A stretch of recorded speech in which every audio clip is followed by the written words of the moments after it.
Power Panto is one of the new features located in Quilter's Creative Touch version 5.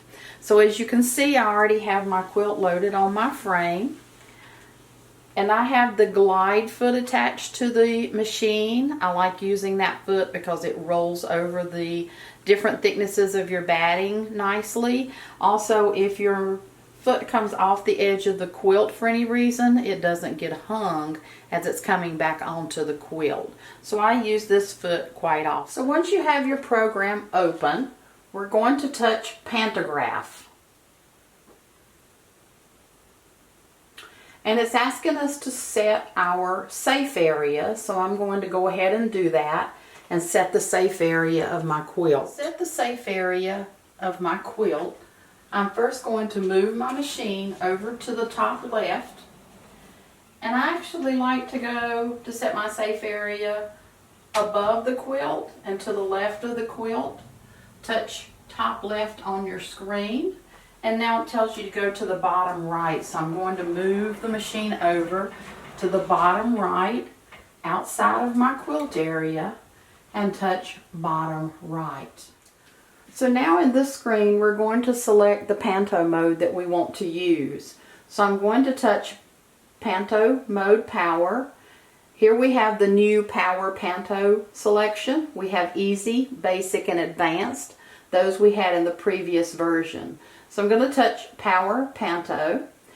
And now what I need to do is put in the size of my quilt. In our previous version, we selected how many rows we wanted and how many patterns we wanted.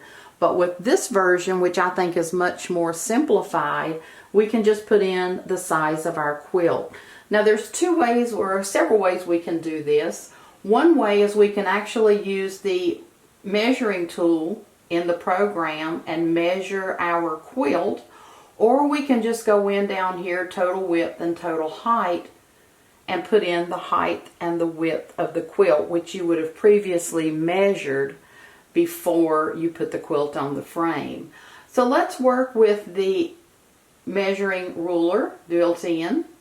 Touch the ruler at the top, and this box is going to pop up here. So what it's asking you to do is to move your machine to the top left of your quilt, and I always like to move mine a couple inches past the quilt, and touch this box right here.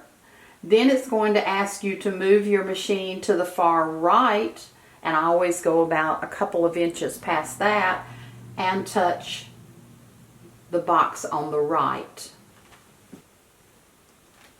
Once you have moved your machine, you're going to touch Apply Measurement.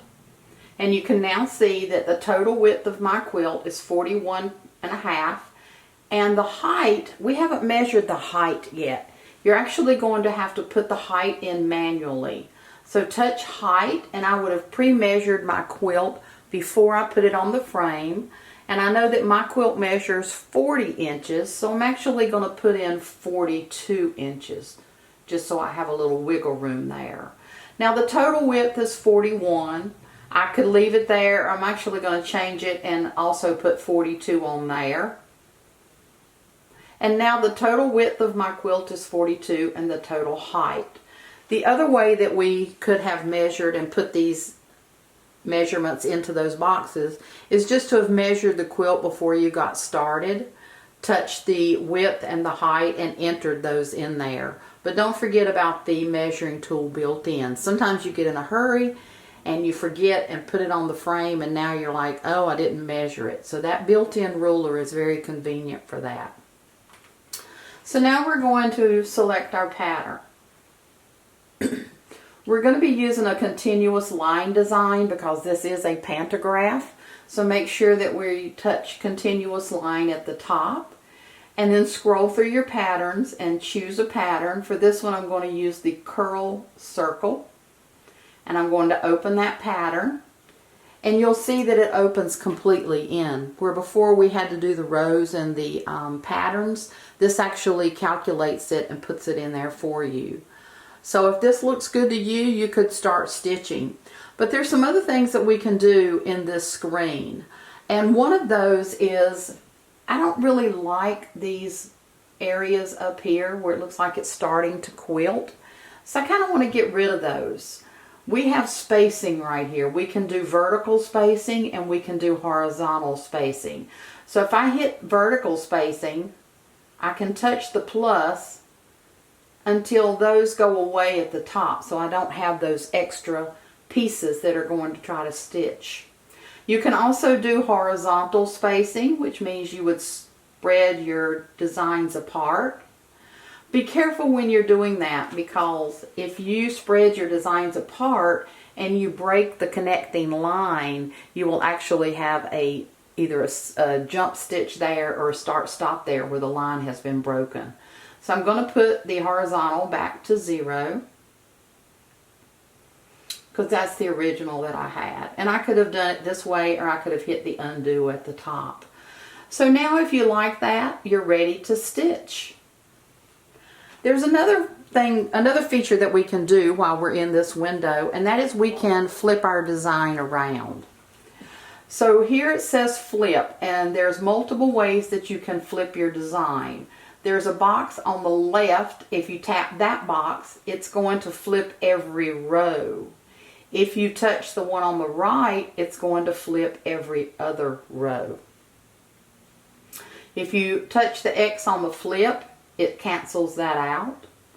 So the second row flips a different way every row, and then the box on the right would flip every other row.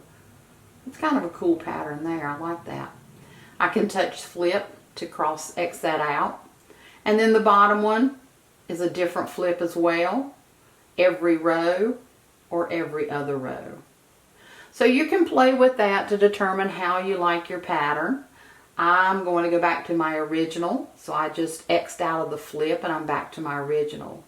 So now that we have everything ready to stitch out, we're going to sew in zones. So we're going to touch sew in zones. Would you like to save this zone sewing session? Yes, you should always save your pattern before you begin to stitch it. That way if something happens in the middle, you can always close your program down and reopen the program, and you've got all of your changes there for you. So let's touch yes. And now we want to tell it where to save it. It actually comes up in patterns, zone projects, and there's an auto save here where the program will automatically do an auto save. We don't really want to put a pattern in there that we're saving. So I'm going to just touch file name, and I'm going to give this a name so I can find it later. And this happens to be a pattern called Little Heat Wave. It's by Orange Dot Quilts, and you can find that on the internet. So I'm just going to tap the bar and title this Little space Heat Wave.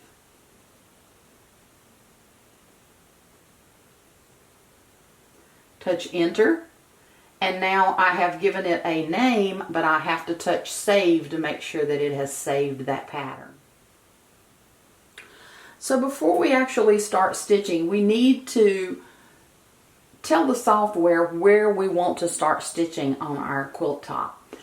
So down here at the bottom, we have our zone manager, and if you touch zone manager, it allows you to select the zones that you want to, how you want to place your pattern. So we're going to touch yes, and it brings this up. Now I have options here. The zone scale, your width is 100% because it's 100% of the width that you put in. The height, 90 represents like a 15-inch area. We're working with an 18-inch area, so if you wanted to put it at like 93. Remember though, even though it's an 18-inch area, our sewing area, sometimes when we start to roll the quilt, we'll get down to like a 15-inch or a 14-inch. So I would leave it as the machine sets it, but you do have the option to change that. Then over here to the right, you'll notice I have a zone placement. Do I want to place it in the center and start sewing? If I touch that again, I can now choose any of the corners that I want it to start sewing from. I like to start sewing from the left to the right, but some people like to start from the center. So this is a personal choice that you can make. Then the second one is our zone start position. So if the box at the top is highlighted, your machine will start from the left or wherever you've positioned it, and always sew from the left to the right. You'll see there's two arrows. Then it will actually, once it's stitched the first row, it will stop and come back to the left to stitch the second row. If you touch that one more time, the second part is now highlighted, and this means that if you start from the left to stitch, when you get to the end of the row, it will start stitching from the right and stitch back. Again, this is a personal preference. I prefer mine to stitch from left to right, so I'm going to select the first option. And then our sewing direction. So if the first one is selected, that means that it's uniform. It's always going to sew from the left to the right. If you touch it again, it's going to sew back and forth, which means it's going to go from the left to the right, from the right to the left. And then sewing direction, the last one is continuous.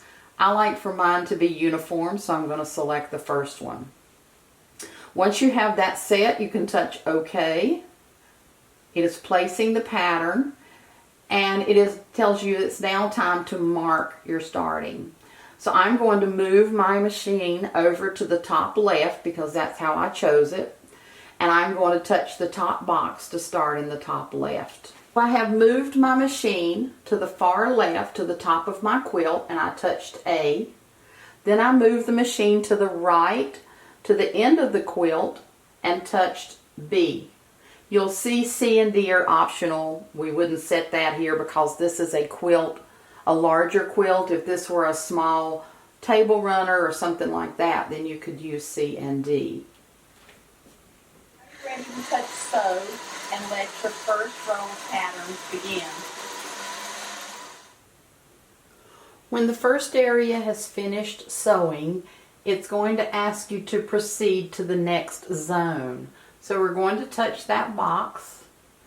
And have you completed sewing this zone? That includes, have you cut your thread, pulled your bobbin thread up? So we're going to touch yes, and it's going to advance to the next zone, which is the next section of the rows that we're going to stitch. So it's asking me to make sure that my needle is up. Yes, it is.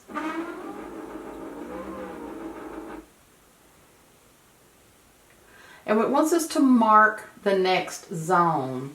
So there's a couple ways that you can do this. If you touch the marking method, you can sew the mark.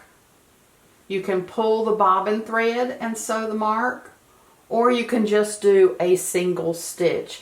Now this is your choice. If you want to mark it by sewing those lines, when you touch this, it will then prompt you to sew those lines. If you just want to do a single stitch, which that's what I'm going to do. I'm going to do a single stitch. So I'm going to take a piece of blue tape and lay it down so that when it stitches there, I'll know where that's my starting point's going to be. Once you have your pattern placed and you have rolled your quilt to the next starting position, you can remove the tape if that's the method you use to mark with. Touch sew, and the machine will begin its second area of stitching. Make sure the needle is in the up position. Okay.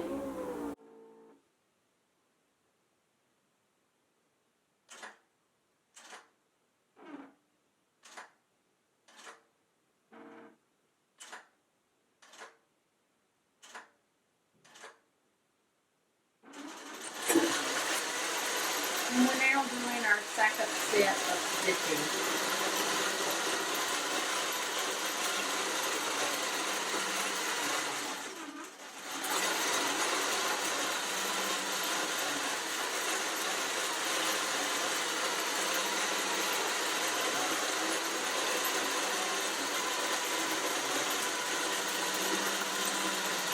Once this section completes stitching, continue to position your rows and finish your quilt.